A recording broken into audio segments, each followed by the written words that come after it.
Now, a key foundation of jazz guitar comping is 4-to-the-bar swing rhythm, but it's very easy for us jazz guitar players to get stuck with that kind of playing. So in this video, I want to share with you 5 ways in which you can improve your comping, with the focus of these tips being on rhythm rather than voicings. We should start with that foundation first because there's a few things I practiced that really help ensure I could do that to a good standard. So that's the 4-to-the-bar swing rhythm. Sometimes that 4-to-the-bar swing rhythm might be exactly what the song needs, obviously on the old swing standards, of course. And especially in scenarios where you don't have a drummer, where then the guitar provides also not just a harmonic role, but also a percussive role. There's a couple ways that I like to do this. Either slight emphasis on 2 and 4, so if I took all of me, 1, 2, or 1, 2, 3, 4.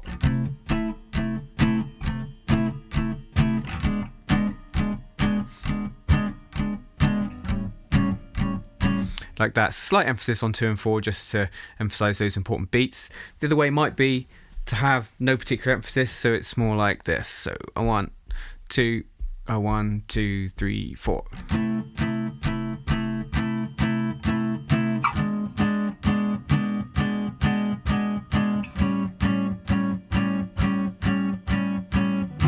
And so forth.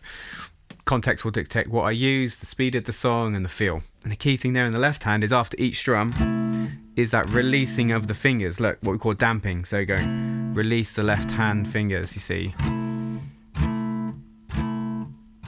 And that creates that rhythmic feel, of course, and the kind of help provide the pulse of the music as well. And good rhythm playing is all about maintaining good timing. So not slowing down or speeding up, which is it's very easy to do either, to get carried by another instrument and sometimes not to realize we're speeding up or slowing down.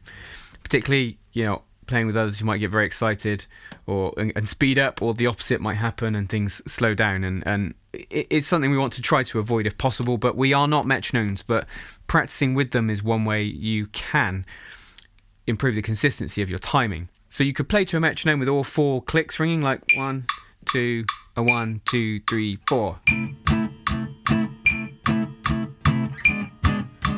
Like that, and I would do it at different speeds to kind of test yourself so that you can play that swing rhythm at different speeds.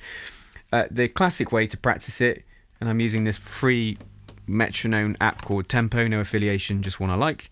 On this app, I can turn off the beats you see on the screen, so now it's only going to sound on 2 and 4. 1, 2, 3, 4, 1, 2, 3, 4, 1, 2, 3, 4, 1, 2, 3, 4, 1, 2, 3, 4, 1, 2, 3, 4.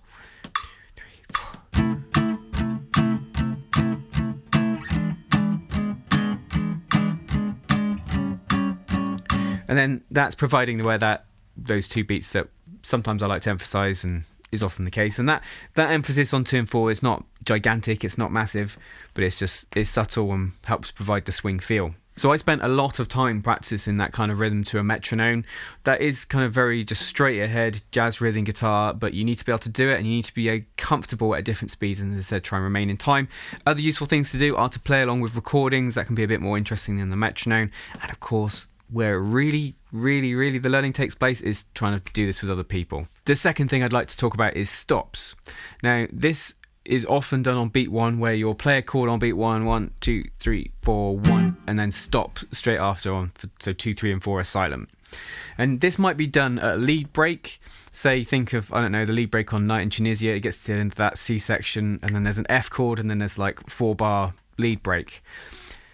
That type of thing. Also, it might be on a B section on a song, or on an intro, or at some point in the song to add more drama and interest, and essentially to put the focus on the soloist and to change up the rhythmic texture. Something I've heard done before is taking the last 8 of a song, like in All of Me, and putting stops on beat 1 for a bit more drama at the end of the song. 1, 2, a 1, 2, 3, 4.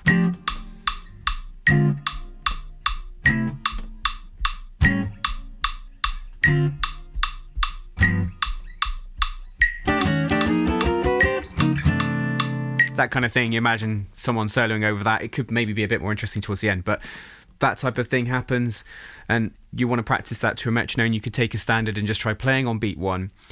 That in itself might be a good test for you with your timing, so that you can regulate and feel the gap of 2, 3, and 4. So that's something I would suggest trying. And something you have to do there is learn to control the guitar. So like I'm releasing the pressure in the left hand and making sure there's no strings ringing. The flip side is, obviously, you might have times in a song where you just let a chord ring for 4 beats. You might go...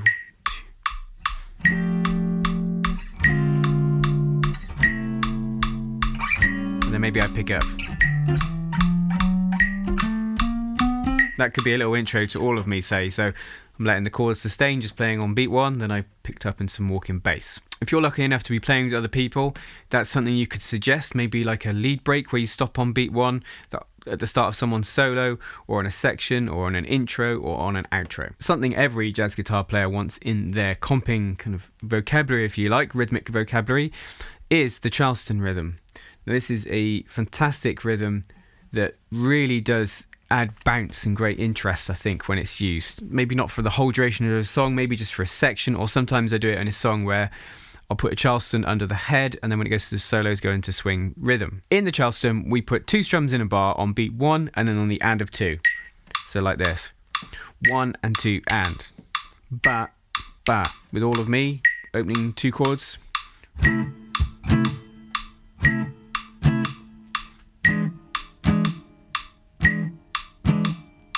1 and 2 and 3, 4. 1 and 2 and. 1 and 2 and.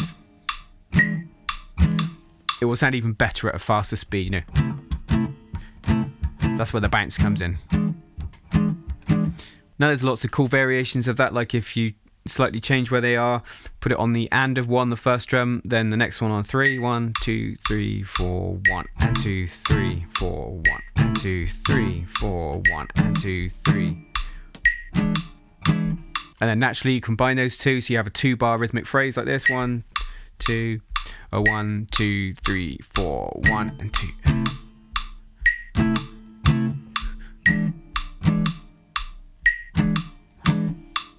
And that's where it becomes quite interesting. So some practice suggestions there. You could take the Charleston rhythm, take a classic swing standard like All of Me, take the A Train, something of your choice. Maybe try see if you can comp the chords but with the Charleston rhythm. Like I said earlier, I like it when musicians use it, say, on the head of the song, but then go into swing rhythm for the solos or just for a section. I just think it helps tell the story of a song a bit more and kind of plays to the form and structure of it. Now, one way we can make chords sound less square and predictable, because, you know, the real book, all our charts, they have those bar lines and the boxes, so forth. That's not really how we experience music, and it doesn't have to be as rigid of that. Say that All of Me. Yes, it is 2 bars of C6 and 2 bars of E7, but what's to say that E7 can't come in slightly earlier? We don't have to slavishly stick to the bar lines, because if we do, everything just sounds all very square and the same all the time. One way we can do this is, say if we're playing sustained chords, we could put them, instead of on beat 1, instead of going like 1, 2, 3, 4, 1, 2, 3, 4, like this, 2, 3, 4. We'd put them on the and of 4. So if I took All the Things You Are, the first section, I'm going to put every chord on the and of 4. 2, 3, 4. 2, 3, 4. And 1, 2, 3.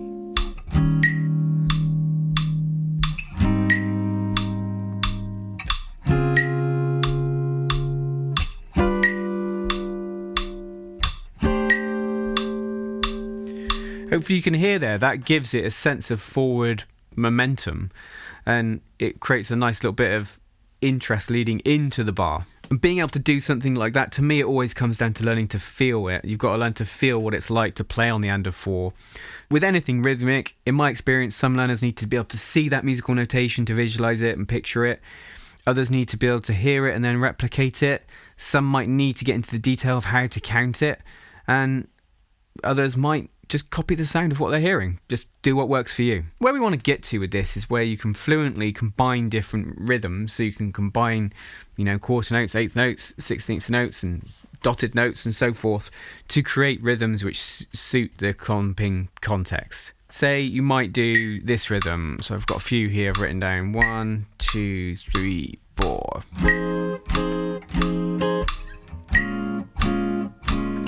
That's 1, 2, 3, and again, if I keep doing it for every chord, it sounds very predictable. That's not necessarily the way I do it, just showing you an example. Or this next one, on the and of 1, I'm playing, and then on 3 and.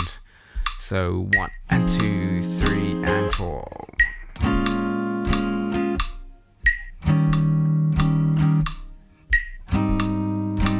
Now I'm literally just showing you variations of rhythms, different rhythms I can put against that 4-beat pulse. And I can't possibly show you every combination of possible rhythms, and obviously the rest are as important as the rhythms we play. What I can say though is the way that I learned these kind of things is from recordings, is imitating guitar players and pianists. I was like listening to a couple bars and trying to mimic that rhythm they do. I find often that pianists are kind of maybe more rhythmically diverse than us guitar players, and again depends on the role of the instrument in the band, of course. Now, all we've discussed today is dependent upon your relationship with the pulse and what you can do against that, and how well you can feel it, what rhythms you can put against it and remain in time. I always feel like rhythm has to be internalized to the point where you don't need to think about it. But naturally, when you come across challenging rhythms, you're going to need to find ways to work through it. I can remember one song I had to play live a lot, which had a really complicated intro in 2/4. It started on I think the end of 2, and then there were tons of 16th notes, and it was like an 8-bar phrase.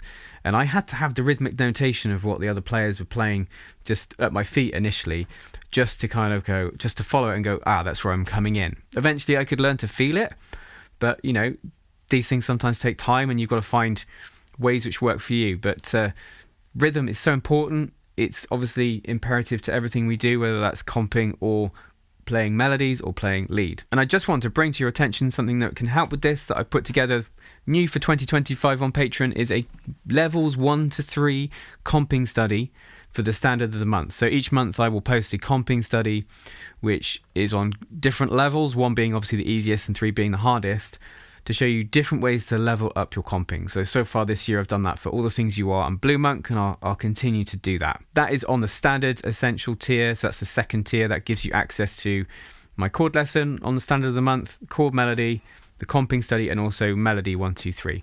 Link in the description. If you've got any questions about today's lesson or any other comping tips you've got for other viewers, then you leave them below. Don't forget I upload jazz guitar lessons every Monday. Until next time, you take care.